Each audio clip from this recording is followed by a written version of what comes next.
Hi, Tanisha. How are you?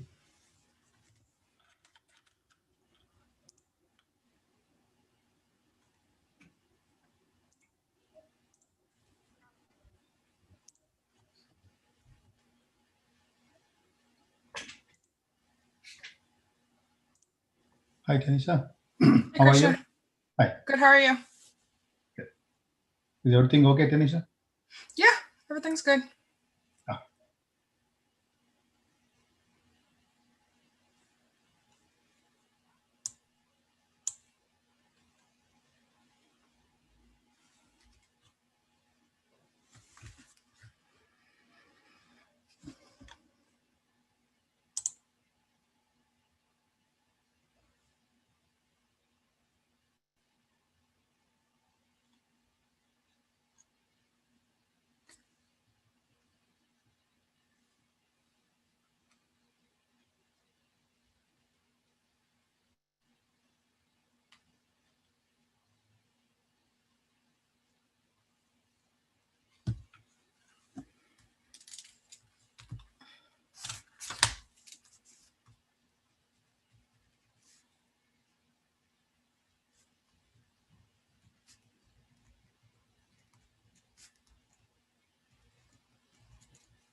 If you happen to be new, on the screen is a Kahoot game.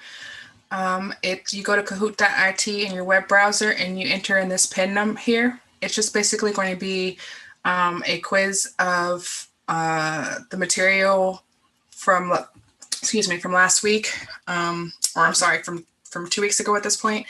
And the winner gets stickers and a free book, ebook out of the Humble Bumble for this week. So I see two of you. If the rest of you want to hop in and play, you're more than welcome. Just go to kahoot.it. You don't have to download an app. You can just go to kahoot.it in your web browser and enter this game pin, which is 3829855.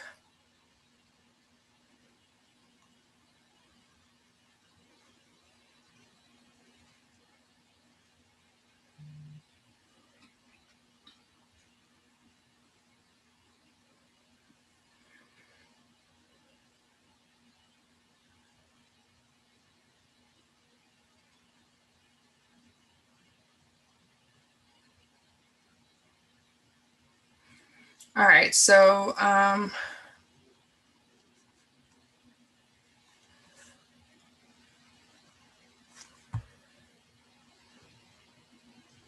Bryant, could you not draw on the screen, please?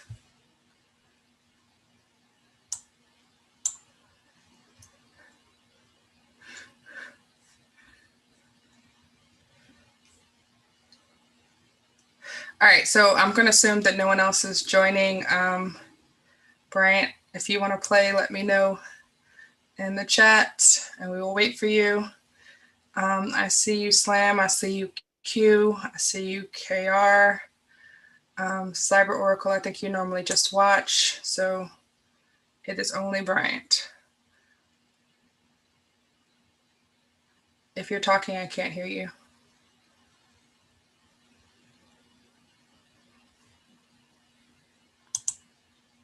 Okay, there we go. All right, let's get started.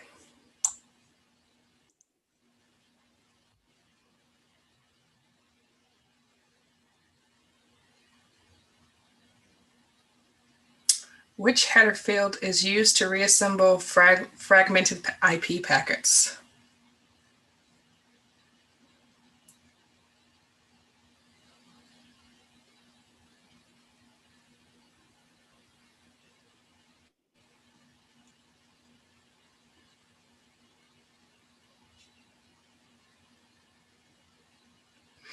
Yep, it is the IP identification field.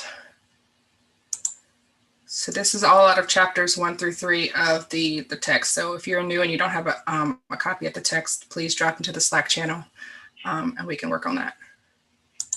All right, Bryant is number 1. If you were to see the following in a packet capture, what would you expect is happening? 1 equals 1 colon, semicolon, sorry.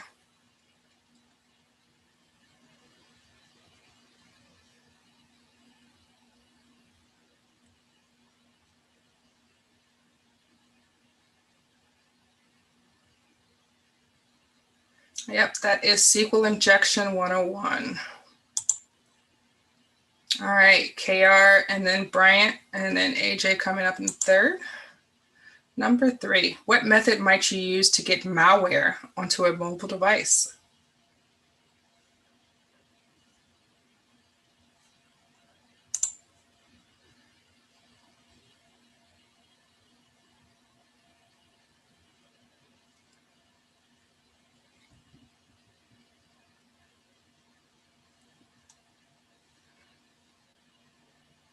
Yep, third-party app store. So jailbreaking is not going to allow you as like a malicious actor to get malware onto it. You actually need to plant it in the third-party app store. Get them to download it. All right, KR is on fire. Brian, AJ, Slam, drop me a message in the Slack channel and I will take care of you. What protocol is used to take a destination IP address and get a packet to a destination on the local network? Which protocol?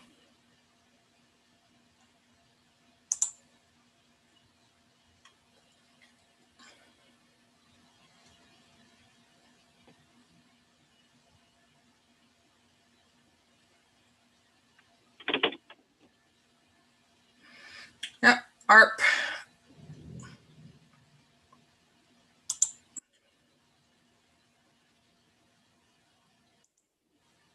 Number 5, what is the primary difference between a worm and a virus?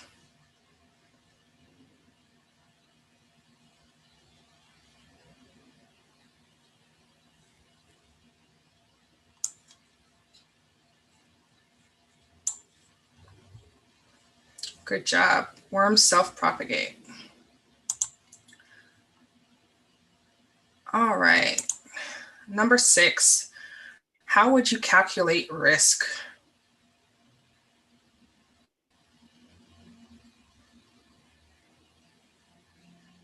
This is one of the very few CEH math problems you'll see.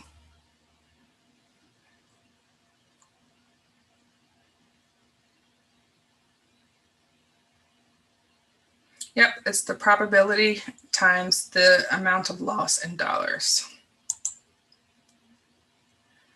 All right, Slam moved up to number 3. KR and Brian are still on top.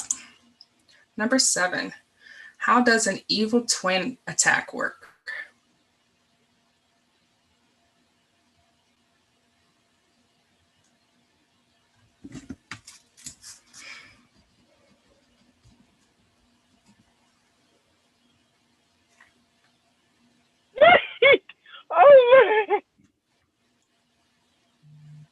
All right, Brian, I'm putting you on mute. Okay, someone is screaming.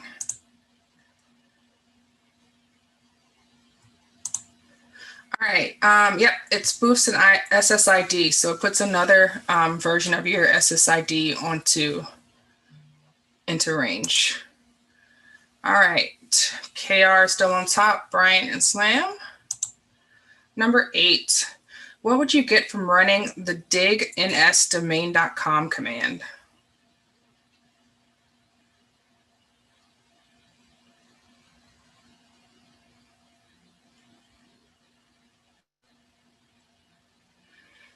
What does dig do?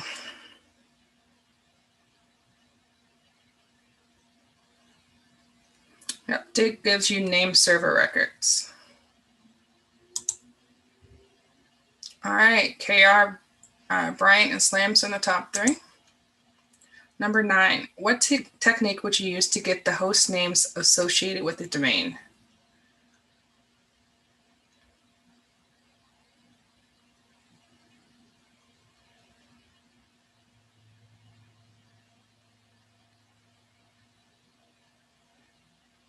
Okay, so this is actually a zone transfer. So I'll make a note to talk about that next week.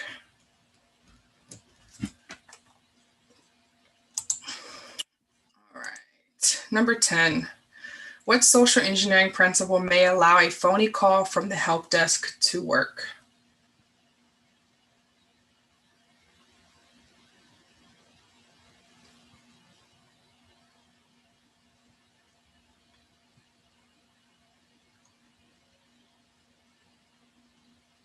Yep, authority. You fake authority.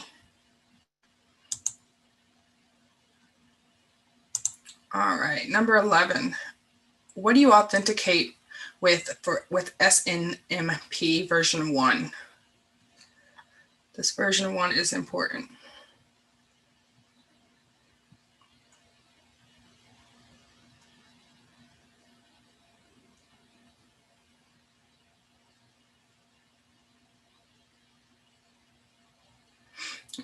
So we will make a note about this as well, but it is the community string in version 1. Later versions, they use something else, but community string is the one from version 1.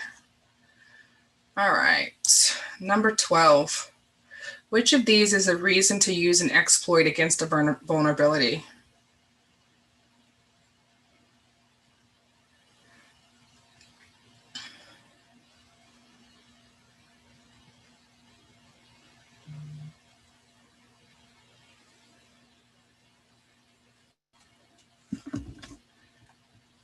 Yep, privilege escalation. I can see why you would say pivoting. I guess I can make a case for all of them, but I think privilege escalation is probably the best choice.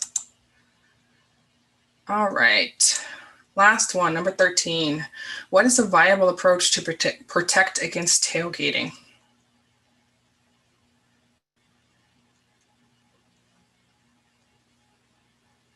Yep, man traps. Basically only allows one person in at a time, kind of like they do at the metro or whatever the version of that is in your world. All right, let's see where we're at. Number 3, Bryant. Number 2, KR. And number 1, Slam. All right, Slam, let me know. I'll let you know what your options are for the books, but basically any of the Humble Bundle books that they have in the 2, I mentioned it in the CEH channel, so just take a look in there. But congratulations. All right, so we will get started with week number 6, study group. So I am Tanisha, in case you are new. If not, then let's get started. All right, so this week we're doing subdomain 6 and 7. This is information security controls. And then right after this, we're going to do the information security attack detection.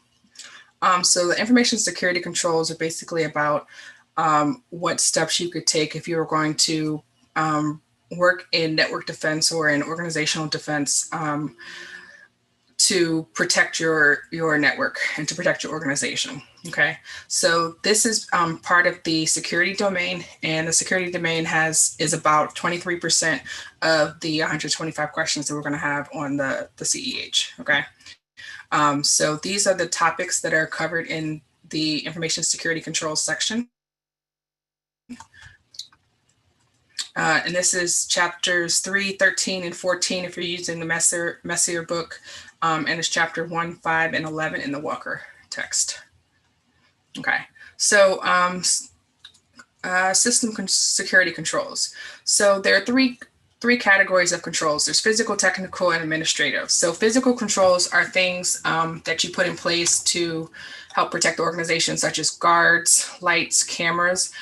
They're the physical things that you put in there. So technical controls are more like things that you may not necessarily be able to see, but you can enforce in the organization, such as encryption for traffic that's being transmitted and in rest, smart cards for authentication, login, and access control lists. So those are examples of technical controls.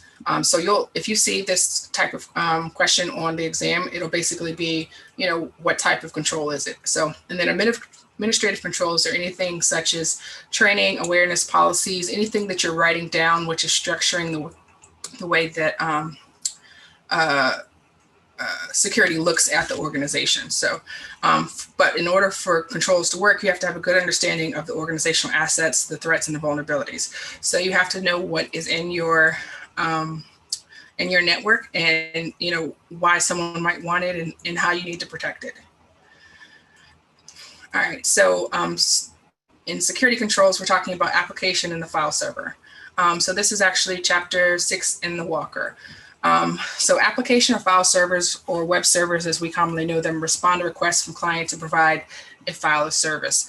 So generally there's 3 types of servers that you're going to see in the market. There's other ones, but these are the 3 main ones.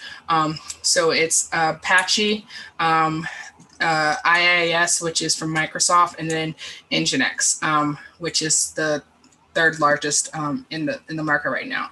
So why do you care? So different servers have different files that you can be on the lookout for. Like Apache has different configuration files.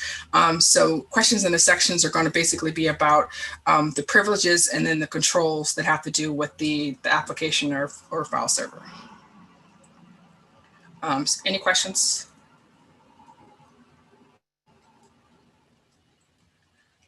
All right, so next up is the intrusion detection systems. So there's 2 types of intrusion detection systems, so host-based and networks-based. So you should probably note that intrusion detection systems are not used much in the wild anymore, because the only thing that they do is alert. They don't actually take any action. So, if you can get an intrusion prevention system, which actually takes action and just does more than alert, then it makes more sense to do that. So you won't see this too much in a job, but you will see this on the exam, at least in the version of the exam that's out right now. So there is host-based, which watches activity on a local system, such as changes to a critical system files, log files, audits, system behaviors. So if it sees a deviation from something that normally happens on a single machine, then it'll alert on that information based on whatever's set up in the IDS configurations. So once you have a need for a host-based IDS, you've already lost. So if you're getting an alert on a host-based intrusion detection system, that means that whatever the threat is, whatever the risk is to your network, it's already made it through your network, and it's actually affecting a host at this point. So if it's already on your network, then you've pretty much lost the battle at that point. So the other type is network-based IDS. So network-based give you a little bit more of an advanced detection because it lets you know when it enters into the network or if there's movement on the network. So the goal is to try to catch whatever it is before it hits to the host, because the host is pretty much where the damage, the real damage takes place. So network IDSs watch network activity, generate logs based on the layer of the network stack as it passes by the network interface.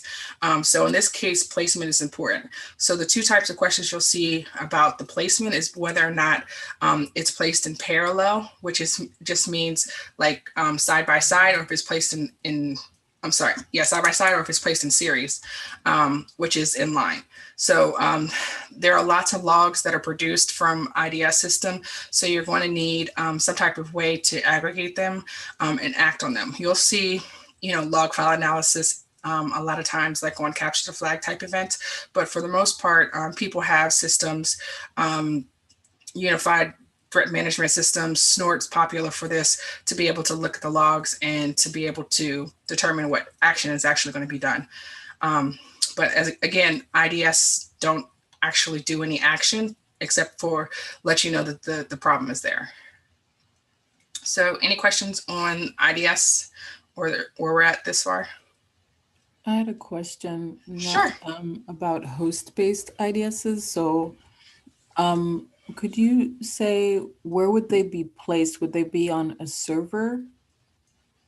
Or yeah. Well, so a host base just means it's on a machine. So like if you think about something like your Norton or your McAfee or something like that, that's like a host base. So it's looking for threats that are actually on your single machine. So if you can have a host base on, like, for example, a web server, you can have it on any type of machine, any host, you can have a host-based intrusion detection system on there. So, but if it's between hosts, like on the network, then of course that's network. But any network device, you can have a intrusion system on. Okay, thank you. No problem. Any other question? All right, so firewalls. So firewall is an access control device that sits between network segments and implements controls set forth by the system administrator. I don't think that you've probably had any fun in life unless you've tried to configure a firewall. It's very frustrating and interesting thing to do, and I highly suggest we actually might do it one day. As part of our labs, but firewalls must be configured. They are technical controls. So if you're asked, like, what type of control is a firewall, it's technical. And then firewalls protect the confidentiality and availability. So they're preventing, for example, a DOS or a DDoS, which, would affect the availability of whatever it is that it's trying to, your web server in this case. All right, so next is cryptography. So cryptography is a technical control. So it helps you achieve confidentiality because it protects the data both at rest and in transit. So the cryptography that you typically will see, it will either be symmetric or non-symmetric encryption means, okay? And they help you to achieve integrity and authenticity. Using digital signatures, certificates, or message authentication codes to verify authenticity or integrity of stored or transmitted data. So it's basically to make sure that the integrity of the data is maintained.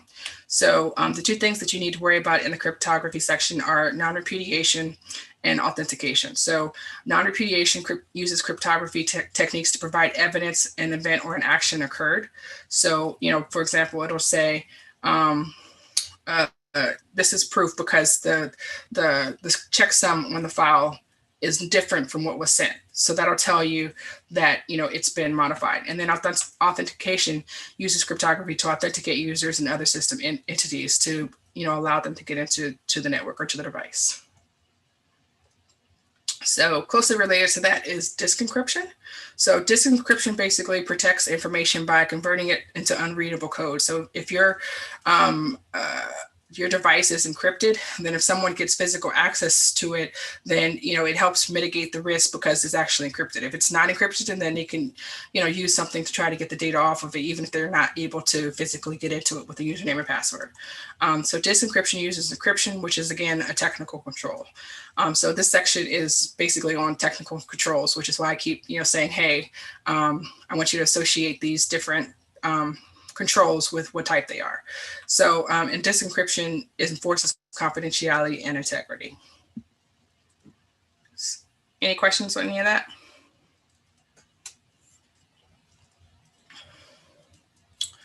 All right, so the next up is network security. So there are lots of network security devices. All of them have different purposes: firewalls, antivirus devices, content filtering devices, intrusion detections.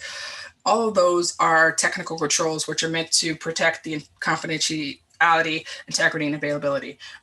Everything we do from a security perspective is meant to protect something in the CIA triad.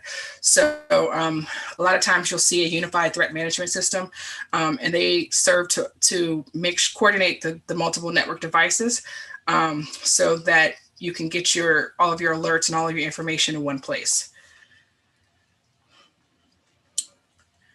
So physical security is often one of the most overlooked areas of a security program. So physical controls include things like, as we said, guards, lights, cameras, which are deterrent, detective, and preventive measures, okay?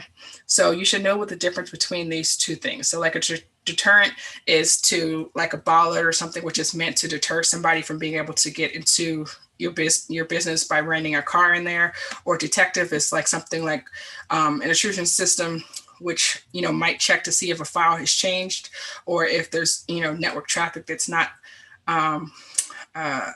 normal. And then you have preventative measures, which is basically the steps you take in order to prevent actions from happening. So this also includes plans, procedures, and the steps taken to protect your assets. So any of the things that are done at the higher level, and again, physical attacks can affect all three areas of the CIA triad. So threat models. So threat modeling is a strategy for evaluating risks and potential threats. So it involves basically understanding how threats may impact your system and how to classify those threats and apply appropriate countermeasures.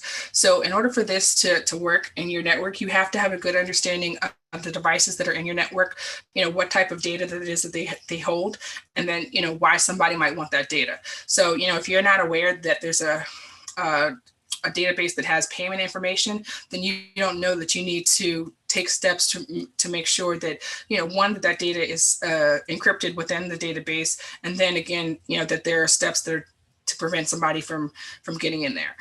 So you need to know what's actually on your network and, why somebody might want to use that information. So threat modeling consists of 5 sections, which is to identify the security objectives, the application overview, decompose the application, identify the threats, and then identify the vulnerabilities. So this is what your organization will do in the process of determining what threats, are likely for your organization. So if anything, you'll see questions about which, if these steps are actually a part of the threat modeling process. I don't think I've ever seen anything that, asked you specifically what's done in the application overview section. So you should just know that these are the 5 steps that are done in threat modeling. And biometrics. So biometric access controls are popularly used for authentication. I've seen a lot of fingerprints. I've seen on, mostly on TV, you'll see like retinal scans, but they are meant to make sure that you have non-repudiation, which is to prevent unauthorized persons from accessing protected resources. So, you typically have something you are, something you have, or something you know. So like passwords are like something you know, something you are is like biometrics. So that's your face, which is, unique to you. The new iPhones have facial recognition in order for you to get access into your phone. The old iPhones used to have fingerprint scanners, but then people were able to get past those. And then iris scannings, retinal scannings, or voice prints. So maybe there's not a lot of folks who sound like me. So my voice or the way that I say something might be a unique way for me to get access to something. So wireless access technology. So network devices such as an access point. Access points can use pins, cards, biometrics, and all of these things are technical controls. They can also use RFIDs, which are contactless cards. So like, for example, to get in some like DoD facilities, you need like a little card that you wave in front of a scanner and then it lets you in. Also, types of wireless technology include Bluetooth and wireless controls. And these all support authentication.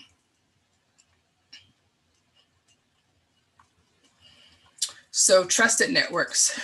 So network access control helps enterprises implement policies, which are administrative controls, again, for controlling devices and using access to the network. So networks set policies for resources, roles, devices, location-based access, security policies, and patch management policies. So what this basically means is that you'll say that system administrators may need access to certain types of data, but maybe someone in HR doesn't need. So that's based on role.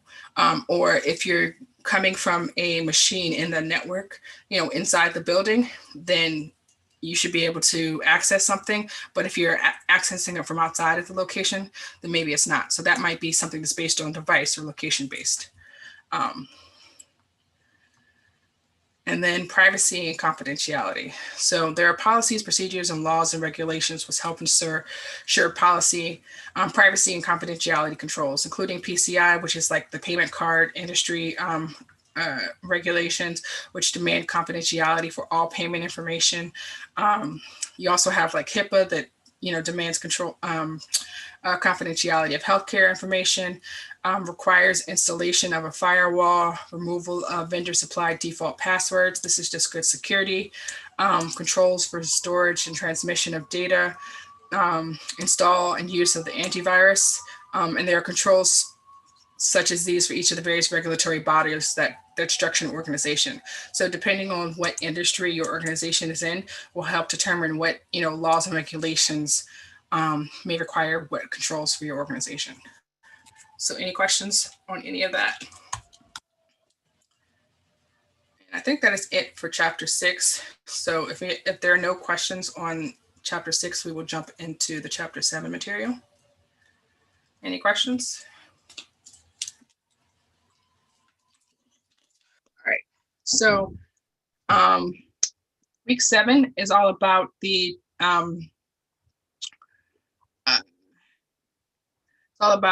attack detection. So the security controls was all about, what controls that you put in place and how they protect like the confidentiality, integrity, and the availability. This section is basically about how do you detect the threats that are that impact your organization. So this is more so looking at the things from a blue team or defensive position. So again, attack detection is part of the security domain, which is 23% of your test. All right, so attack detection. So attack detection focuses on detecting attacks against the organization's asset. So asset detection considers network security, physical security verification policies and procedures, social engineering, and then tools and techniques to prevent an attack, such as intrusion detection systems, prevention systems, event management systems, security cameras, and card readers. So these are all the things that we saw are used to implement controls. And some of these things are also things that we use to detect as well. So one of the biggest things that you'll see on the CEH as far as detection definitions is about false positives, negatives, true positives, and true negatives. So you won't see a bunch of stuff on the true positives and negatives because this is what's supposed to happen, okay? If there's an alert, if there's a threat to the organization, it should alert. If there's not a threat, it should not, okay? So you don't tend to need to know too much what the true positive and negative is, but these are very important. And I saw several of these on my exam. So the false positive is something happens when it shouldn't. So this is, maybe someone's checking their email and you alert to say that there's an attack when maybe there shouldn't be. So that is alerting when there actually is no threat. They're just checking their email, so it's normal traffic. So a false negative is something that does not happen when it should. So maybe when you checked your email, you clicked on a link, which, opens a connection to another machine. Okay. So maybe nothing happened when that event took place, but it should have. So failure to alert is a false negative. So it's important that you know the difference between these two things when you're talking about detections. So any questions, Krishna? How can we avoid these two then? False positives and false negatives. Are there any tools to do that? You cannot avoid them. You can just get better at it. So when we were talking earlier in week 6 about doing the configurations for your firewall. So if you see that you have a large number of false positives or false negatives, you're going to have to take a look and see why it is that it's alerting. So for example, if you're doing like I don't think people actually do IP tool or IP tables updates, but if you're just saying, hey, alert on all port 80 traffic, okay, some of that port 80 traffic is valid. Okay, so maybe if it's coming from within our network and it's going out on, port 80, then it's valid. But if it's, but I feel like if you're a web organization, then, traffic coming in on port 80 is not bad. So you have to determine like when it's bad. Like, so maybe if you have someone hitting a web server, more than 1,000 times in, a minute, like something that should indicate a DDoS, right? Maybe it doesn't alert because it says, hey, port 80 traffic is valid. We're a web organization, but that's not something that should happen. So you should analyze the traffic and see, this is where an attack happened. Why didn't it get picked up? What are the attributes about this attack, which we could use to identify and update the rules so that next time it'll alert appropriately. But if you have your rules, too specific or too broad, then you're likely to get the either false positive or false negative. So like there's no way to eliminate it, but you can just get better at it based on, what type of traffic is acceptable in your network for that device. Okay, thank you. No problem. Any other questions? All right, so security policy implementation. So this is chapter 3 in the Messer book. So security policy is a statement of intention with regards to the resources of a business. So you want to define what resources need to be protected, how the resources should be accessed, and how the resources should be utilized. So if you have a web server, then maybe somebody should be accessing it over port 80. Maybe they shouldn't be accessing it over non-traditional ports. Or if your web server is on a different port, then maybe it should be accessed over whatever that port is.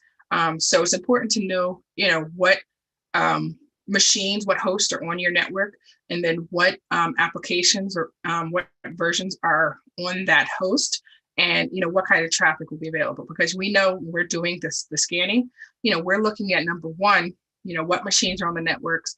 Number two, what ports are open on that machine. And then number 3, what services or applications are open on those ports. Okay, and that's the way that we determine what attack vectors we can use in order to try to get into a system. Okay, so as a defense person, as a network security person, you want to make sure you're looking at the same type of things. So policies are defined to enforce the confidentiality, integrity, and availability. And they also set expectations of employees, set expectations of how the assets should be accessed, define what resources are available, what organizational assets are important and should be protected, and then help you to classify and prioritize those assets. So if you're a web organization, maybe you care more about your web server than you do about other things. So, what's most important as far as like a business impact assessment of, the threats to your organization. So any questions thus far? All right, so vulnerability detection. So we've learned in the ethical hacking process the phases of recon and footprinting, scanning and enumeration, gaining access, maintaining access, and covering tracks how to detect vulnerabilities and use vulnerability scanning. I think we're actually doing some of this in the week 7 lab next week. So we've accomplished this using Metasploit and in-map vulnerability scripting engines as far as determining what CVEs are available for whatever vulnerabilities that are on our machine. So how does the organization detect vulnerabilities? So they do that the same way an ethical hacker might do it, or the same way a malicious actor might do it. They do vulnerability scanning. The network people want to make sure that they're doing patching, that the systems are updated. Vulnerability remediation, which is if you have a vulnerability that's high or medium. I mean, I feel like any vulnerabilities you want to try to at least mitigate them so that they don't have a higher impact on your organization. Least privilege principles, the same thing as we say, when you're doing whatever you're doing in your Kali machines, you don't want to do everything as root because when you get to in the wild, you may not have root access until you earn it. So it's important that you know how to do things from normal user accounts. Following the security policies and procedures. And in order to follow them, they have to be written appropriately to address whatever your organization's assets are. Appropriately defining policies to only allow the appropriate access for the function of the asset. So maybe you shouldn't be doing TCP on a machine that's only supposed to be available for web-specific traffic, for example. And then defense and depth and breadth, which I think we talked about a couple of weeks ago. And then again, improving on false negatives and false positives, but it's no such thing as eliminating them, but just trying to get better at identifying what is normal traffic for your organization. So IP spoofing. So one of the things that we talked about when we were doing some packet crafting, we were sending packets that appear to come from somebody else, like the decoys, it was IP spoofing. So this can be done in various layers using DNS, ARP, etc. This is covered in chapter 9 in the Messer text. So how do you detect against these types of attacks? So you do that through behavior analysis. So that's knowing what type of traffic is normal for your organization, and then having signatures for the things that are not normal. So you want to make sure that you're looking at the behavior when you determine that a breach has occurred and figure out why it wasn't alerted on. And then you update your signatures. For the most part, this is done like through your when you update like your Norton and your McAfee on like your home machines. But in a network, they actually have signatures that are updated from whoever their vendors are on a regular basis. So you want to make sure that those are updated at all times. And identifying packets that have a source IP address that does not correspond to the organization's network. So, if you have a set of addresses that an IP address is coming from, but the IP address doesn't match that network, then that should be a flag. And then verification strategies, IP address confirmation, so making sure that it actually comes from who it says it came from, and then higher layer packet analysis. So we looked at a little bit of this when we were talking about like the deep packet inspection, and just making sure that everything matches up throughout all the IP stream. Any questions? All right, so verification procedures. So verification procedures involve looking at the system alerts and approving the false positive and false negatives related to alerts based on updated analysis. This is, again, what we do to improve that. So you have to do the analysis to determine why it's false positive or false negative, and that involves, looking at, what you could have done better. So you also want to update the alerts in the firewall, the event management system, snort, and the defense systems. So, basically any devices that you have that are supposed to be detecting things, you want to make sure that they're updated so they have the most up to date. Because this is how, like if you have like a 0 day and then, they provide a patch, but then you still haven't updated, it's still a 0 day in your system, even though, maybe it should have been fixed already. All right, so social engineering. So how do you detect that social engineering has taken place? So we know that this is the practice of convincing people into performing actions that we want them to do that may not be in the best interest of the organization. Like, hey, Bob, why don't you give me your password? I need to reset it, and I want to make sure that this matches what your old password was. So that's, Bob maybe doesn't want to give you his password, but because you're asserting authority and you're saying, hey, I'm from the help desk and I need to update this because you have a weak password, then that's social engineering. So how do you detect those type of things? So we've also talked about some of the ways that you can perform social engineering, such as phishing and whaling, calling HR, impersonation, piggybacking, and tailgating. But how do you detect those things? So you detect them through spam filtering, making, for example, HTML links inactive so that your CEO doesn't click on it and then, give access to, your entire network, man trap, surveillance. The other thing that I forgot to put in here is user training.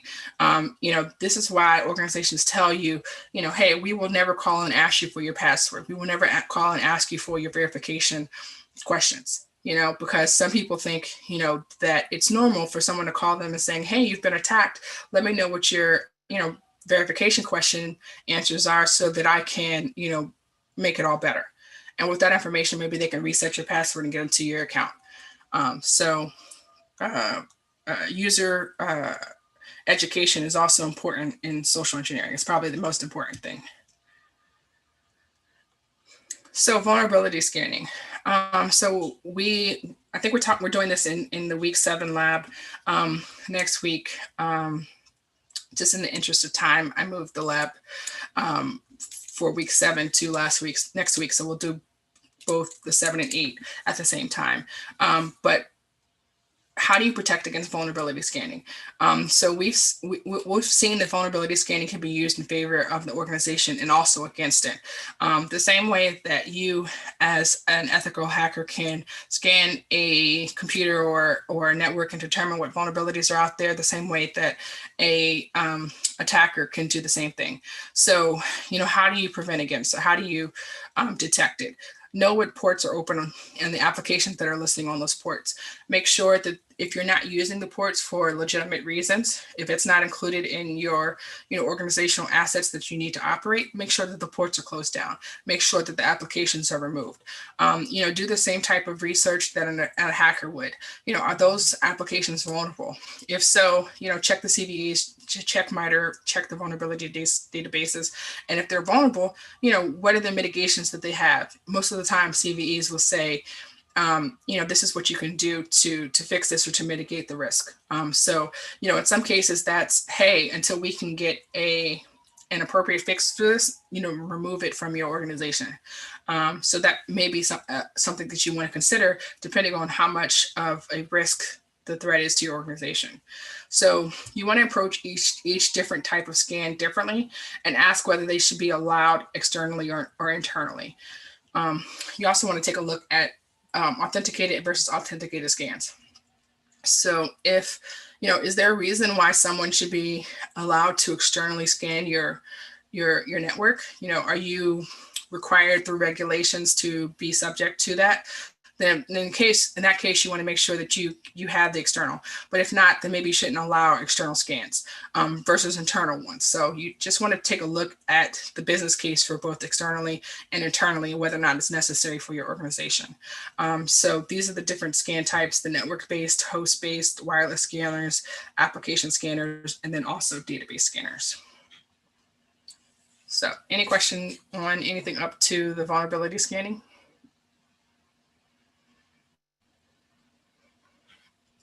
All right, malware detection. So how are you detecting malware on your network? So viruses, worms, rootkits, we've discussed all of these different types of malware that can affect the system. So how do you detect them? Antivirus software, making sure that your antivirus is updated. Intrusion detection, both the host and the network, and prevention. Making sure that those signature files are updated for those. Signature analysis, which is basically looking at the way that the malware performs on your network and what is it doing. So you want to do the analysis to make sure that if the malware gets in and it tries to make a connection to another machine over port, 1337, and it updates these files and it updates this registry values, whatever it is that it does, you want to know so that you can put controls in place to be able to detect those. So, you have to know what it's actually doing in order to be able to update the signatures to see if it's done it. And then sniffer detection. So sniffers are used to collect basic information from the victim and the attack target. Help to find vulnerabilities and select exploits for attacks. Sometimes software tools, sometimes hardware tools. So think about Wireless Shark, TCP dump, Ettercap, WinDump. We're going to do some of these in the lab today. So what do you want to do? You want to watch the DNS traffic. Large amounts of DNS traffic is evidence that an attack is going on because it's trying to find out, the DNS information. Anti-sniff, commercial products. This is a commercial product, but it performs at the network layer and it helps you to identify sniff products, sniffing attacks. Adjust network design and monitoring the network. Those are the ways that you would try to protect against sniffers in your network. And then DOS and DDoS protection. So how are you detecting against this?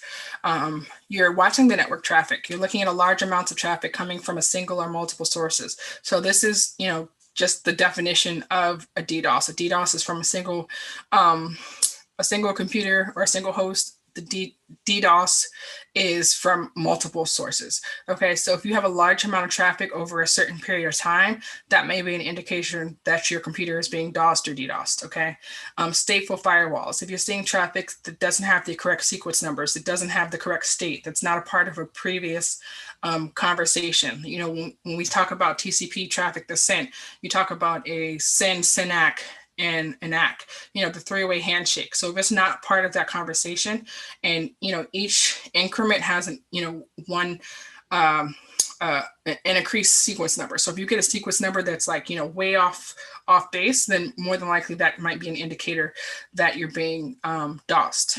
Analytics, more than X number of packets over Y seconds. Maybe you're only sending 100 packets over the course of 60 seconds. I don't know what the appropriate number is, but more than that, if you're seeing 1,000 packets over 60 seconds, then that should be an indicator that something is wrong. A large number of server response is with 503 errors. So this is, are you looking at the error logs? Are you determining, what's not normal? And a large number of 503 errors would let you know that something's going on. And then the time to live on a ping times out. So if you send a ping and then the time to live times out, it doesn't actually complete, then this is also an indicator. And then network response times and slowness. So, if your computer is not responding as well as it normally does, this might be an indicator of a DOS or a DDoS. So, rogue AP. So rogue access points, we talked about these a little bit before. So how do you detect these? So the defense tools can detect rogue access points that are operate in the same range. And the same, this should say range. So if you see, more than one, if I have Tanisha net, right? So if there are two Tanisha nets that are within, 100 feet, then that might indicate that there's a rogue access point. There shouldn't be any other Tanisha nets. So the other one might be like an evil twin. Identify access points that are within a certain range that are not a configured exception to your wireless rules. So you should know what's in your network. Again, this is about knowing your network assets and knowing what the rules are on them. So if you see something that's within range that's not normal, then this should be alerted on. And then there are additionally commercial scanning tools which tell you if there's an access point that's in your area that is not normal. Sometimes you might have people who bring in their phones, and their phones have access points on them. That should be alerted. And then intrusion detection systems also alert to rogue access points. And evading IDS and firewall. So we've learned as ethical hackers some of the things that we can do to try to evade the intrusion detection system in the firewall. We've talked about fragmentation, which is breaking it up into little packets. We've talked about encryption, because if they don't have, deep packet inspection, then they're not going to be able to see what's on the inside of the packet. They're only looking at the header level. Alternate port numbers, packet crafting, and decoy IP addresses. Those are all the things that we've learned to do if we're trying to evade a firewall for ethical hacking purposes or for malicious packing. So how do you avoid that? How do you get around or detect that if you're looking at network defense? You want to make sure that you do deep packet inspection, which is basically looking at the entire packet, not just the headers, to make sure that it's a part of a established conversation, that it's not, the sequence numbers that are off, that it's expected traffic. You want to make sure you close unused ports. So if you're not using a port for legitimate reasons, then it should be closed. There shouldn't be anything available on that port. Monitoring traffic, see what traffic is coming in and out of your network. And then log monitoring and analysis. So again, this is Snort or some of your SIEM tools.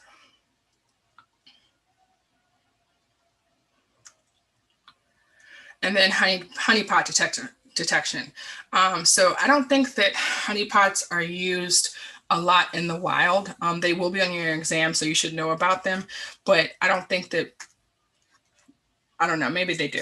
But honeypot intrusion detection systems, that's a thing.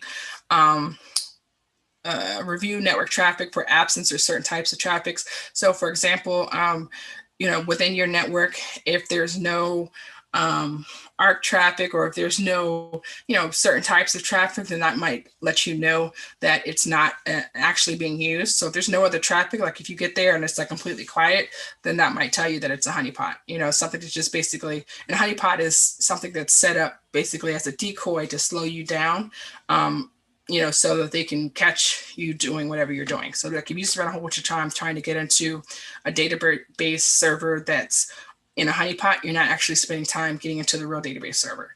So, they've served their purpose of slowing you down, so they can try to catch you. And then also look at non-traditional network configurations as you're looking around.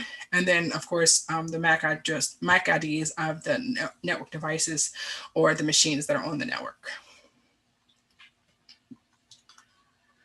Any questions on that? All right, so the next section is about steg analysis. So we haven't actually talked about steg analysis yet, but basically this is about, hiding messages, hiding data inside of something else. So think like if there's a hidden message stored in a file that you can't see from just looking at the picture. But if you were to look at it frame by frame, or if you were to look at it, at the different layers, you might see information. So how do you detect this? So you look at the file size. If it's a text file, maybe it shouldn't be bigger than a certain size. If it's a PDF, again, there's maybe a range. So you want to look at the file size and see if it's extreme for the type of file it is. You want to look at the file headers. If you do a dump on the file header and you see different information, PDF files typically start with the same hex values. For example, text files typically start with the same. So if you see a different header, based on the type of file you're looking at, that might give you an idea that something's going on. Exif information, which is like if you're looking at a PDF or a picture, it's looking at the data, such as like the GPS information that's in the picture, or it could be additional information that's stored in it that can help you determine that there's a modification to the file. And then review file information. So we've looked at strings and file command line tools, which give you an idea of what type of file it is that you're looking at. So if it says it's a .txt, when you do strings, does it actually say that it's a text file, or does it say it's an executable in a zip file with a text, extension?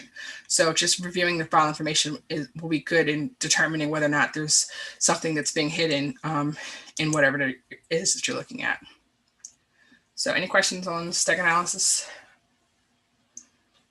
And I think we're doing some of this I want to say next week.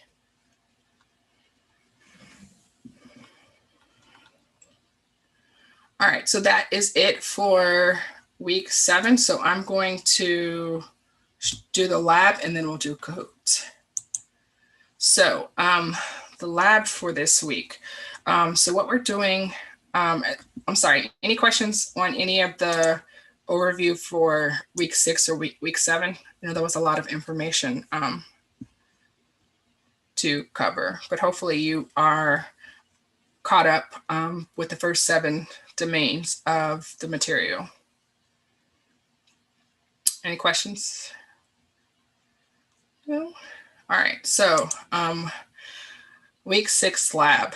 Okay, so the goals for this lab, we're doing Wireshark packet analysis, TC dump, which is like a command line packet analysis, and then net snip in G. Okay, so Wireshark. I think you guys, we've done some of the packet captures in, I think, week 1 and week 4 labs, but Wireshark is basically a network protocol analyzer, and you use this to try to determine information about the traffic that's being sent.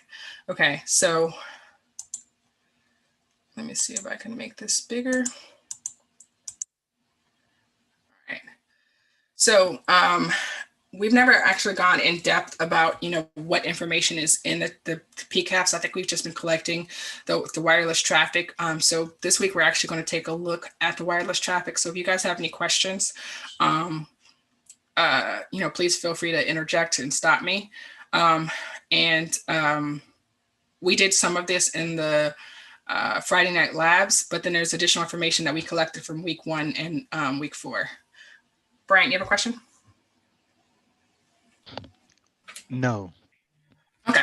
All right. So if you have, if you're playing along, if you want to look at these files on your computer, let me just show you where they're at real quick. Look, the arrow is pointing directly in the right place.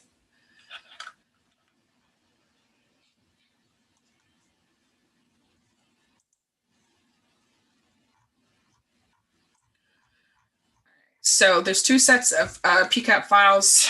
These are linked to Google Drives because they're kind of large files. So you can download them.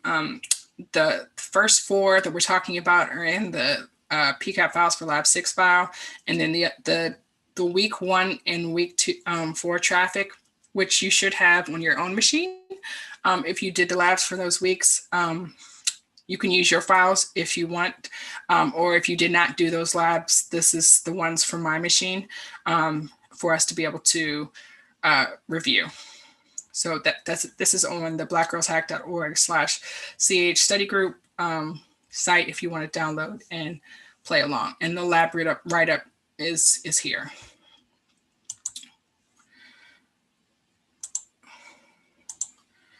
All right.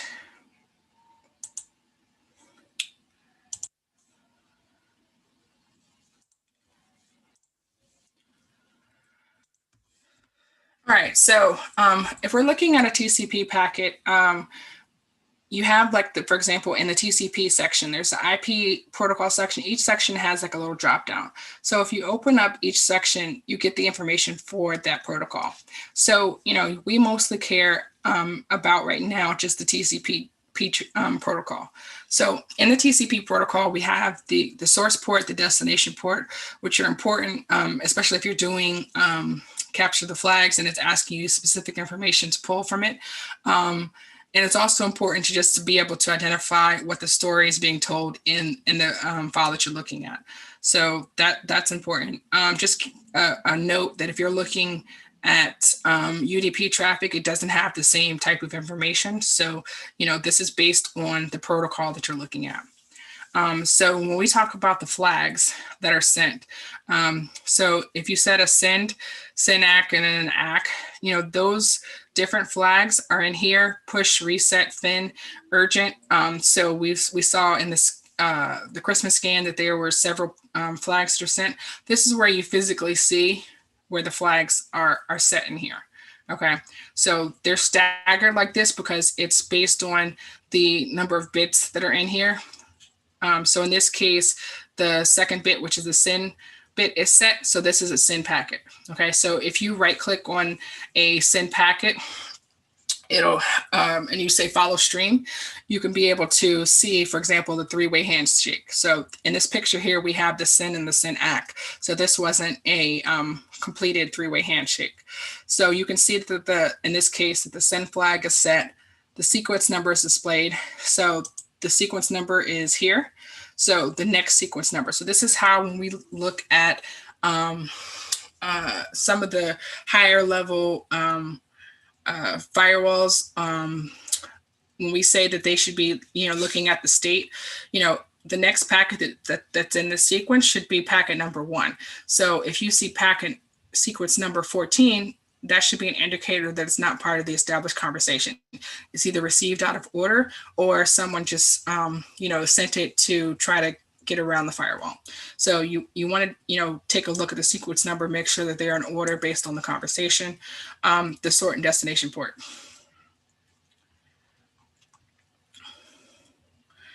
All right, so this is what it looks like for the IP protocol, okay?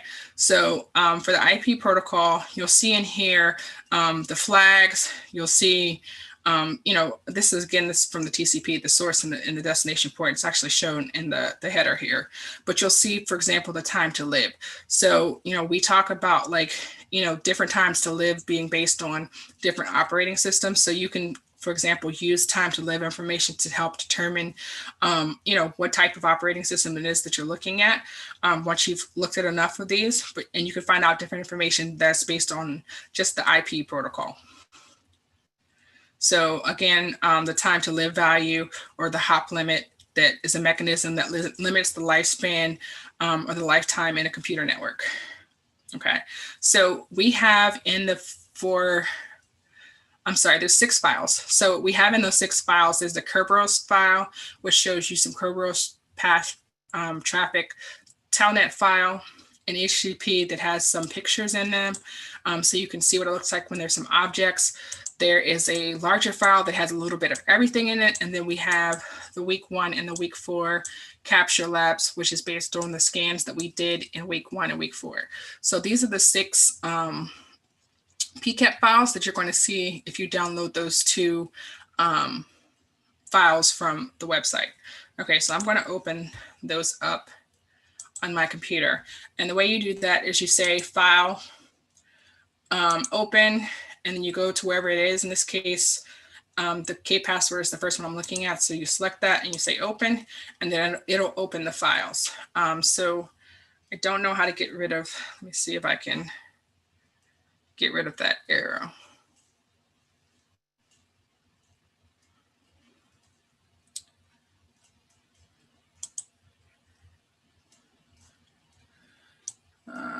All right, I can't get rid of the arrow, so just ignore the arrow.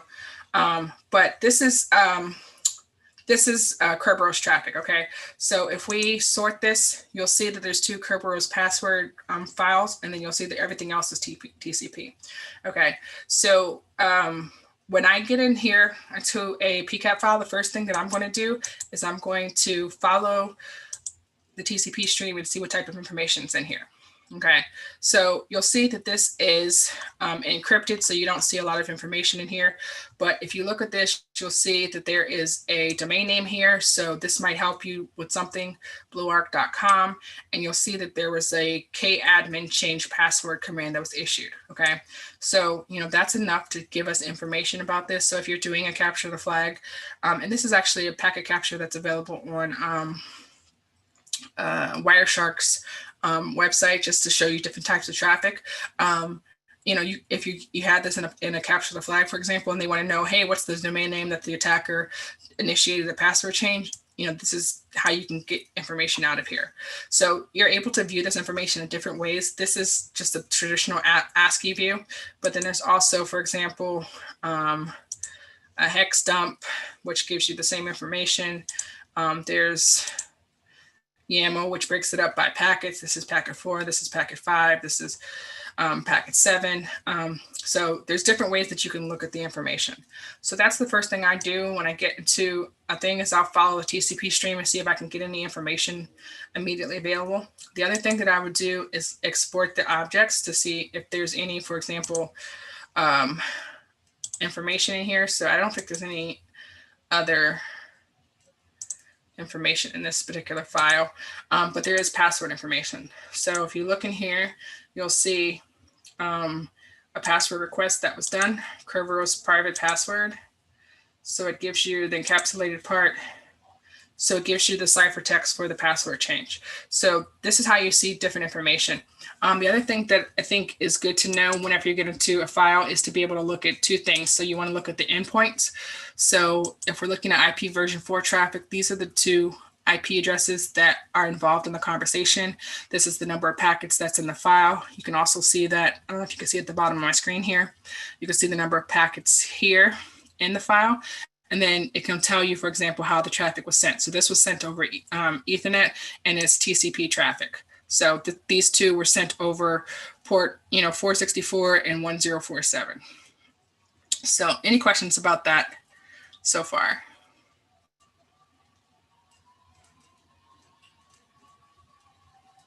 No? All right. So the other thing that I'm going to look for in addition to the endpoints is I'm going to look for conversations, okay? So conversations tells you the same type of information. It just collapses it a little bit differently. So this basically tells you that this address 10.2.20.154 was initiating the traffic to this address. Address A sent 8 packets to B, and that was 641 bytes. So this information, it might be used to see if it's like abnormal traffic, like is the normal packets that you see in your network, are they bigger than, 600 bytes, or are they bigger than 8 bytes? So this is all information that you can find out about the, the traffic that's on your network. So this is all specific to Kerberos. And if you hit X, it'll take you back out so that it's not following the TCP string. But you can see, for example, this is a SYN, ACK, and then you have an ACK. So this is a completed three-way handshake, right? So if you right click and you say follow stream, you should be able to see the 3 things that are in the packets that are part of the three-way handshake. So I guess all of this was a part of it. So SYN, ACK, and then there's push. So you'll notice that all of the packets that are sent after the acknowledgement, after the three-way handshake is completed, they all have the ACK set, okay? So if you receive a packet that it has something and it says it's a part of this conversation, but it doesn't have the ACK set, then that's probably, a flag that it's not in the right state for this conversation, okay? And then if we look at, I'm going to put these in order. And then if we look at the sequence numbers, so this is sequence number 0. It says the next sequence number should be 1. So we look at the file. This is sequence number, this was the return. So sequence number 1 says the next one should be 1. And this one, it should be sequence number 1. And then it should tell you the next sequence number. I feel like this should be 2, but in any event, the sequence number increases. So you should be able to see if something's out of order. So in this case, it says the sequence number is 1461. So maybe this is something that's not involved in the conversation, because the sequence number should be in order. And then the other thing to note is that each side, the source and the destination, has their own sequence number. So if I'm sending something to Bryant, I may say, hey, my next sequence number is 2. But when he sends something to me, he may say, hey, my next sequence number is 17. Okay, so you should just keep in mind that each side has their own sequence number based on where they're at. Any questions?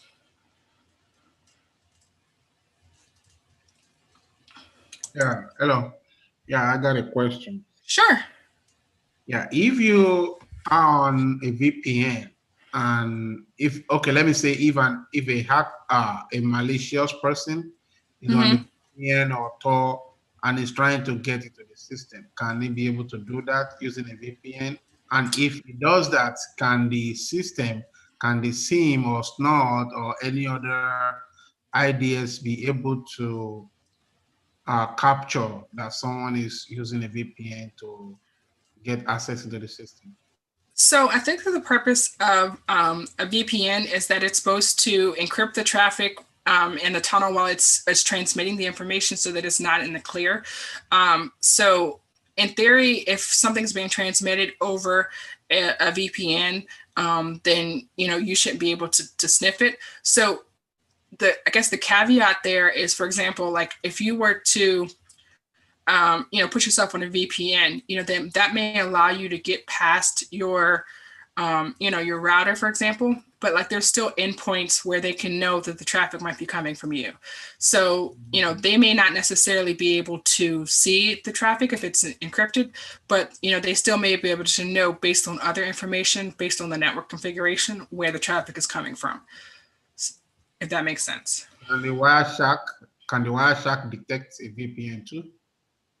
The Wireshark will detect all of the traffic that's being sent over the network, but I think the difference is that when you're looking at the packets themselves, so for the most part, the header is available in the clear, so it can be able to be picked up. But what's in the packet itself may or may not be encrypted. Okay, so if the information is encrypted in the package that's being sent, then they're not going to be able to read it unless it's a higher state. Like we talked about in deep packet inspection, where it combines all of the packets together from a stream, and then it looks at all of the information as a whole. So it slows it down. And then it may be able to basically look at the file unencrypted and then put it back into encryption to be able to send it. It just depends on, what type of firewall that you have. But for the most part, most people, they can't see if it's encrypted. Oh, okay. All right, so any other questions? All right, so the next file we're going to look at is I think it's the telnet.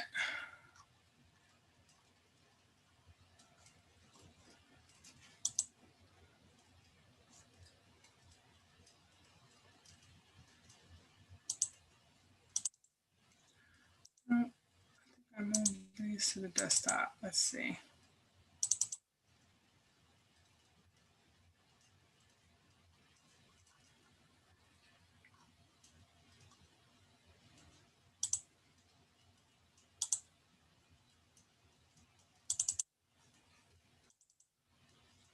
Okay, here we go. All right, so we're going to look at the telnet next.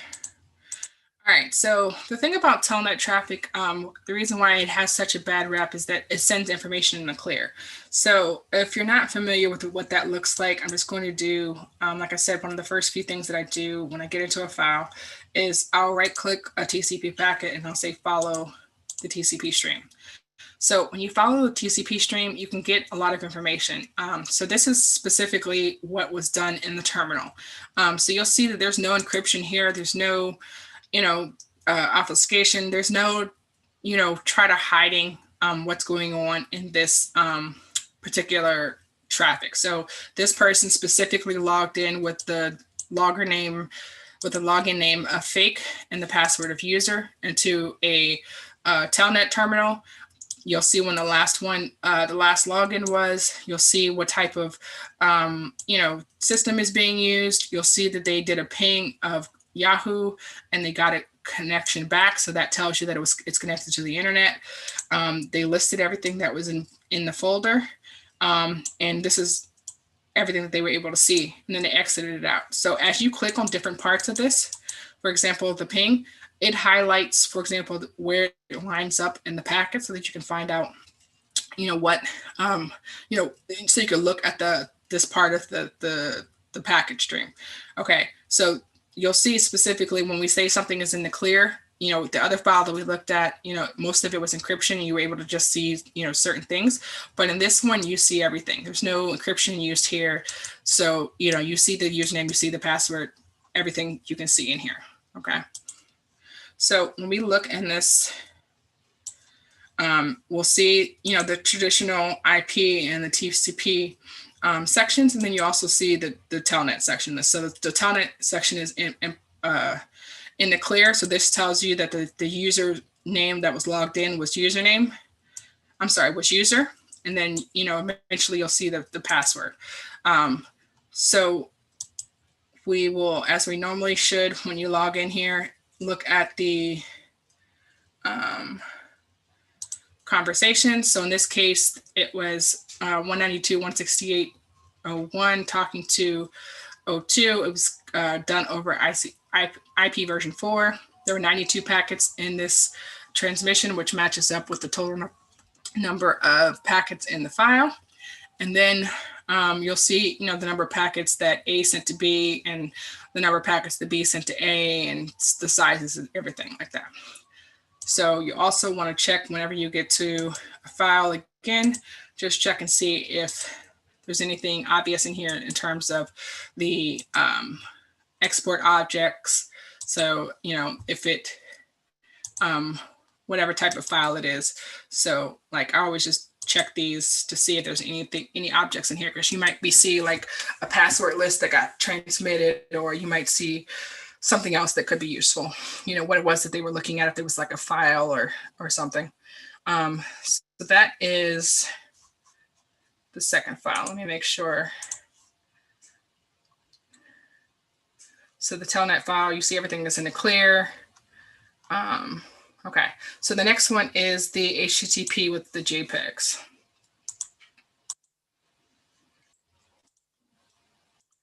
So because I know that this file has JPEGs in there, has files in it, so you'll see that it's 483 packets big at the bottom right of the screen.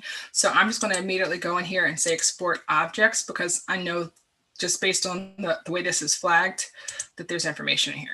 So specifically, we'll see there was an application, this vnd.xacp file that was done in packet 16 that was sent. Here it is again in packet 19. There was an index.html file that was accessed. There was a picture that was here. And you can actually say save all, or save to be able to look and see what this picture was. There was a picture of Sydney that was accessed. So this is the type of information, like, for example, if you're doing network analysis, like you're a defense person and you're trying to see, what happened in an attack, you can see, hey, what did the person do when they logged onto the machine? Or if you're doing a capture to flag, they can say, hey, what is the city that the guy was in? Oh, well, the guy was probably in Sydney. This is probably a picture of Sydney. So you can download any of the objects that the person accessed during their session. So again, we'll take the TCP and then we're going to just right click and say, follow the TCP stream. So we see if there's anything information in there. So in this case, we see that there was a Red Hat Linux. This arrow is actually working for me right now. You can see that there was an HTML page that was accessed. This was, I don't know, someone's maybe a blog or something. There's an image of BG2. There was an image of Sydney. There's information here in another language. So you can see it says coming soon for our English friends. So you can see what it was that the person was doing when they were logged in. So this can give you a high level when you're looking at the follow the TCP stream. You can also use the TCP stream again to determine if there was a three-way connection. So looking at, whether there was a SYN, SYNAC, and an ACK. So in this case, we have a SYN, SYNAC, and an ACK, which shows the three-way handshake was completed. And this is just for this particular TCP stream. There are actually, in this case, a whole bunch of TCP files. There's IP version 4 files, TCP files. You can also, if you happen to have some UDP traffic in here, let me see if they have any other. You can right click on UDP traffic and also say follow UDP stream. So in this case, there's nothing highlighted, but for the HTTP stream, we can say follow HTTP stream. And it basically shows us the same type of information. So it shows us there were some pages that were linked to with the 2004 Becca. And so maybe this was a blog that they were looking at. All right, any questions? No? All right. Excuse me. So then, Sorry. yes, please. So, how do we do the follow? Is it does it have to be from the last sync or the last? Oh, no. So if you come into the file and you're just like at the beginning of the file, so the first package you'll probably see is like maybe TCP or R. You can click on it and then right click and say follow TCP stream. So it'll tell you, all of the things that were involved in this particular exchange. So in this case, he was looking at a, I guess this is a blog or a website of some sort. You can get information in here about like what technologies you're using, what type of server it is. This is a Red Hat Linux Apache server. So, if you're doing a capture the flag, it can provide you with valuable information. But like I said, you just want to right click on it and then follow the stream.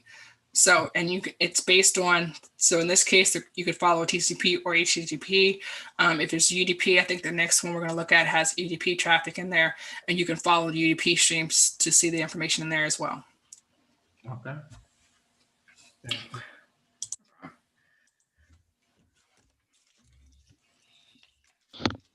All right, so the next one we're looking at is a little bit of everything, I think. All right, so this little bit of everything has 33,000 packets in there. So you'll see that there's a lot more going on in here. So again, we're going to look at the objects, see if there's anything in here. So in this case, someone accessed an IPS share, and it was accessed at 10.06.218. So this tells you that there is a SMB share on this particular traffic. Let's see if there's any other. So you'll see that someone, these are HTML files that they access. You can download and look at the file that they looked at. So we'll do our statistics conversations. So in this case, we had, maybe 15 or 20, 22 conversations that were happening over IP version 4.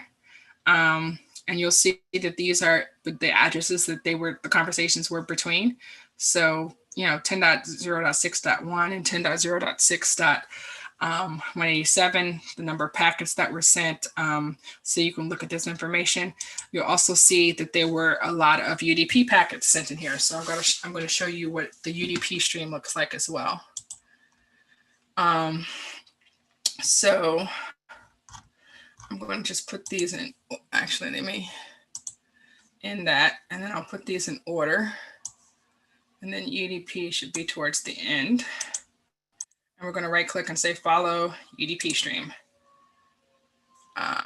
So in this case, it just says an Epson. This makes me think it's an Epson printer, maybe.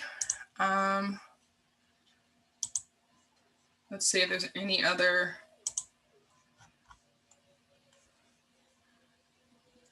I think they said there was 50 packets, so we should have a bunch of UDP.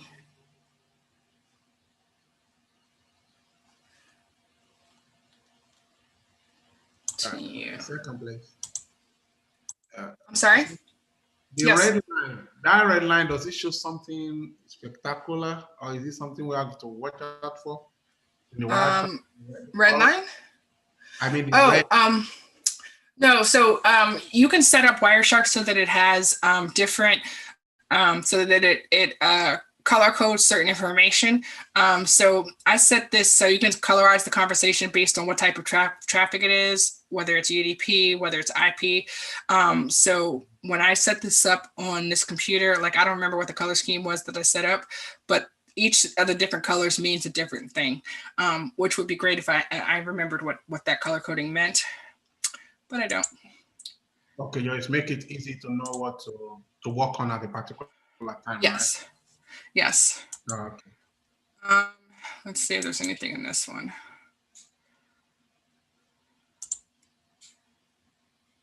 So again, all the UDP information just says that it looks like it was an Epson, maybe an Epson printer. So you can look at, like, this is YP serve. So you can say follow, this is TCP traffic, see what's in here. So in this case, it's just C's and G's. But you'll see that there was, let's see, ACK, fin, ACK. So there wasn't a three-way handshake. Oh, there's a three-way handshake down here. SYNAC, maybe not. These are not in order. 6, 9. Oh, SYN, SYNAC, and an ACK. Okay, there we go. So it gives you different information about, so let me see what I needed to tell you about this file.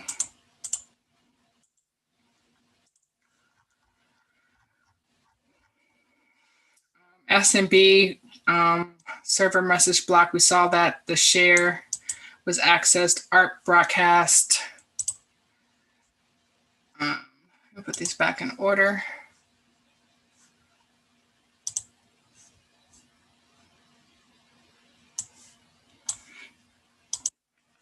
All right, so this is an ARP broadcast. So it's trying to see, for example, who has the particular IP address that it's looking for. So the target IP address is 10.0.6.187. So that's an example of ARP traffic. This is an example of a ping. And the response code was destination reachable, unreachable, port unreachable. So you'll see that there's certain information involved in a ping. So, when you're trying to figure out what the story is being told, when you're looking at a packet capture, you can say, hey, someone logged in and then they were, they tried to ping. And usually 187, I know a lot of folks who set up their attack machines as 187, and then, the victim machine is something else. So their attack machine is checking 10.0.6.1 with the ping to see if it's unreachable or not. So, you can start to put together a conversation or try to start to put together, what's going on. So in this case, this was a Canon scanner command. So this is this type of traffic, and this was sent over UDP. So we should be able to right click this and say follow UDP stream. And we basically just see BJNP, whatever that means. So, just by looking at the file, you can start to try to, put together what happened in the file. We see a remote shell at 33.663.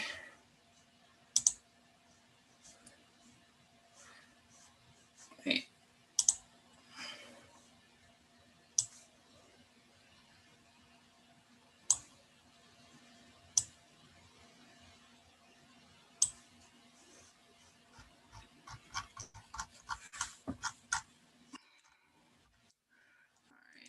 663. So this is a remote shell. So we can see a handshake that's being initiated here from the remote shell. Let me see what else is in here. There's a ping. We saw that LDAP. So you can just take a look at each of the different packets to see how each of the different protocols are being represented in the file. And there's just screenshots of showing you what it is that you're looking for in the lab. So the next one we're going to look at is the packet capture from I'll look at week 4. I think it's more interesting. So in week 4, this is one of the things that we did in week 4 was to do a flood. So that's why you see that there are 212,000 packets in here. When you do a flood, that sends a lot of information. When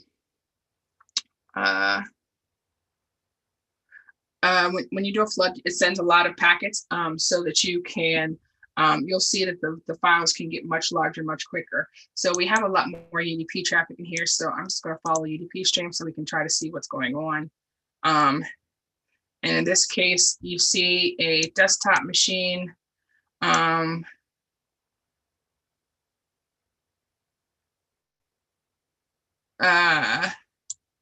but I don't see anything else going on. So we can look and see in file, export objects, see if there is some HTTP objects in here. In this case, there wasn't. Let's see if there are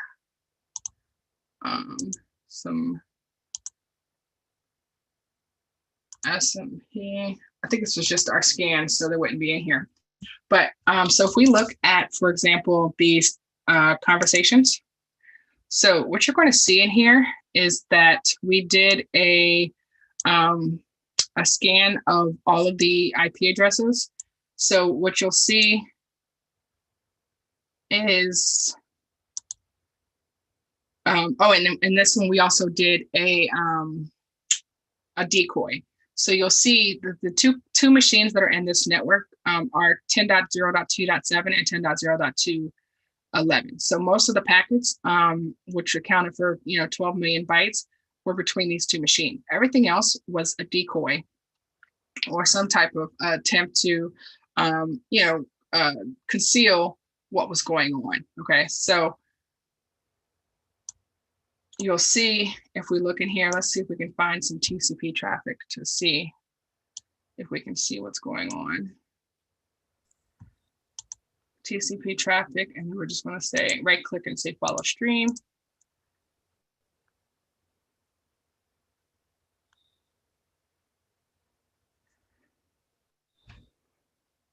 And how do we recognize the decoy? How do you, so that was in lab 5.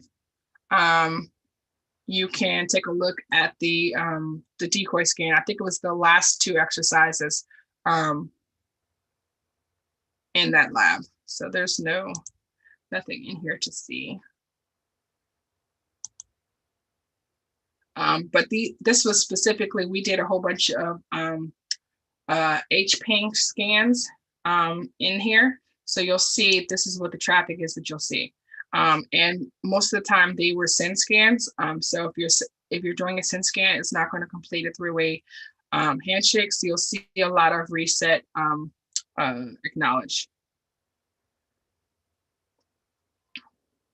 All right, so any questions on any of that? I think that was it for week 7. I'm sorry, week 6. Yeah, so you'll see the different things that we did for week 1 and week 4, because we had HPing in week 4 and we did actual pings in week 1. So you can look at those different types of traffic. And you have the same file, so you can try to get the same screenshot that I got when you're looking at the traffic. So any questions?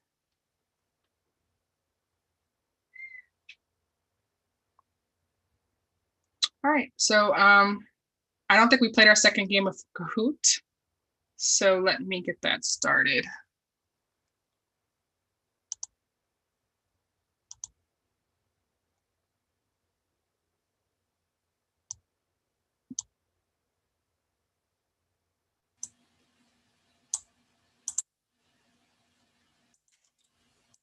And again, this is the first 3 weeks.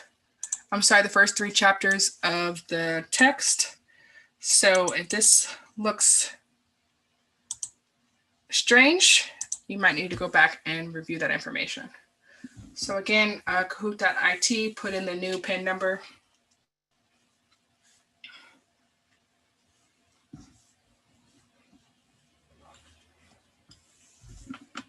And the winner wins a book from out of the one of the 2 humble bundles that are out. There's a infrastructure and ops humble bundle, and there's also a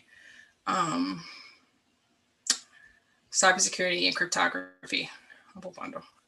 So I think, let's see, Slam might be out for a moment, but Q, I don't see you. Kenya, welcome. If you want to hop in, it's kahoot.it and then put in the PIN number. I'm gonna sit out since I came late. Okay. All right. I see AJ, Osh, KR. Oracle's just going to watch.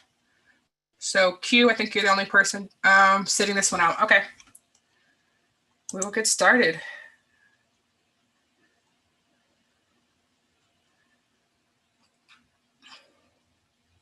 Question 1, which of these would not be considered Internet of Things?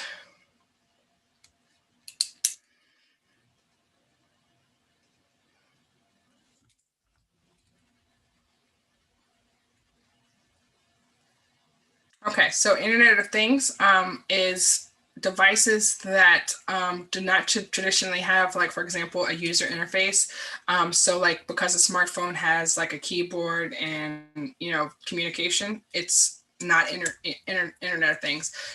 All these other things, all these other things would be considered the Internet of Things. So we'll talk about that next week. All right, number 2. If you wanted a lightweight protocol to send real-time data over, which would you use?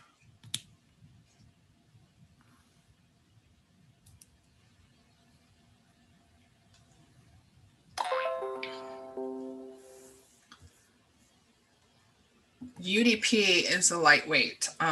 So what did you guys say? ICMP. Yeah, ping is not, it's not considered lightweight. Slam, I'm going to mute you. Unmute if you have something. All right, next. UDP headers contain which of the following fields?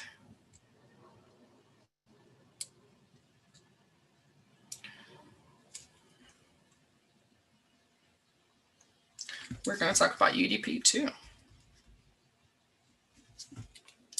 Yep, destination port, source port, and checksum and the length. UDP is the fire and forget it. It doesn't care. AJ is on top. Doesn't care if it gets there or not. Number 4, true or false? IoT devices communicate over HTTP.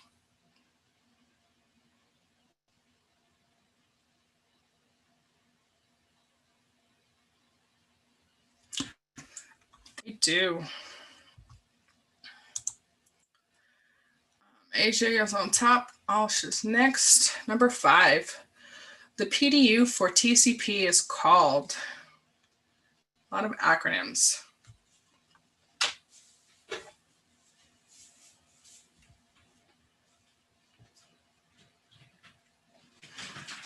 Yes, it is called a segment. All right, everyone got that. Let's see. Which protocol is necessary to enable the functionality of traceroute? What makes traceroute work?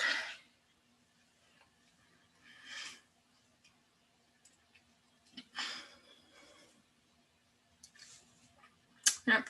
Traceroute is an ICMP functionality. Basically uses like a ping. All right, AJ, KR, and Alsh. Number 7. To remove malware from the network before it gets to the endpoint, what would you use?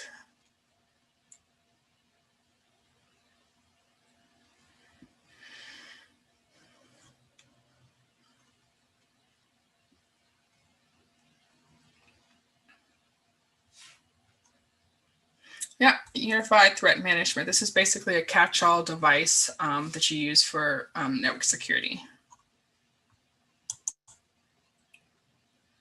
All right, AJ, KR is on fire, and then Alsh. Number 8.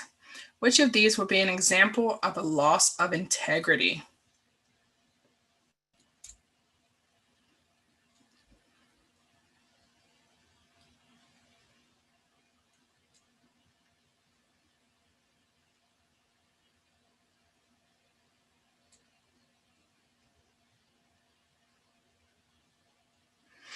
Okay, yeah, so it's memory failure. So a user making changes to a file and saving it, it is a change of integrity, but it's expected because the user actually did it. So generally when we're looking at a loss of integrity, we're talking about unexpected changes. So memory failures would in fact cause a loss of integrity. All right, KR is on top, followed by AJ and then Osh. Number 9. What is the purpose of a security policy?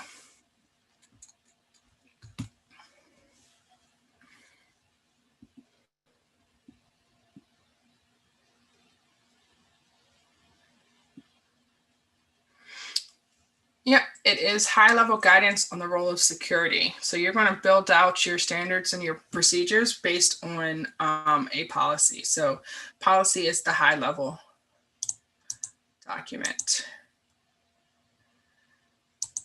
All right, number 10. Which of the following is one factor of a defense in depth approach to network design?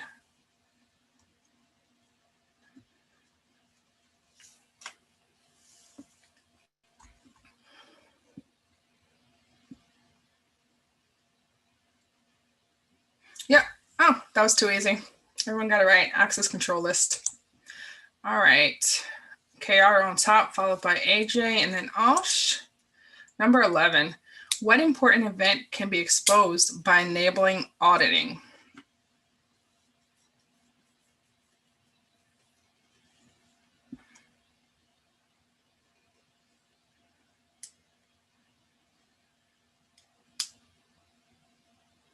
Yep.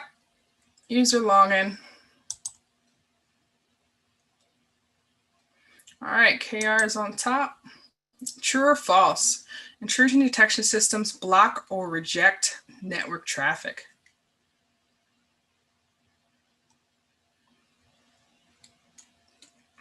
Yep, it doesn't take any action, just alerts. KR on top, followed by AJ and then Osh. Number 13. What type of attack is a compromise to availability? Yep, DOS is definitely this is actually a watering hole, but this is DOS is the answer to the question. All right, the podium. Osh, number 3, AJ, and number 2, and Krishna, also 8 out of 13 right. Quick on the draw, number 1. So Krishna, let me know what book you want. I think I put the details in the Slack channel, but if not, just let me know. All right, congrats, guys. And that's all for week 6 and 7. We'll do the lab for week 7 next week with the lab with week 8, but you guys should be able to get through the labs up through week 6 for now. Any questions?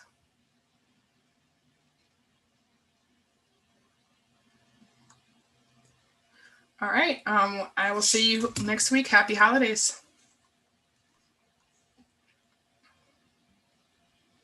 Thanks.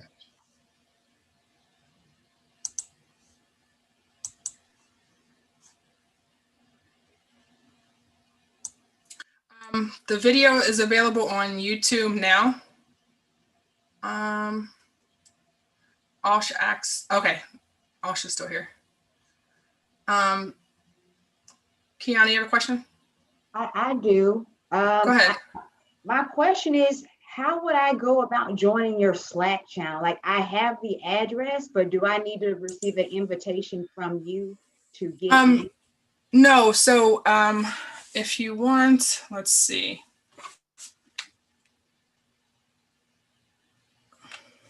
So I think the easiest way, do you follow me on any social media?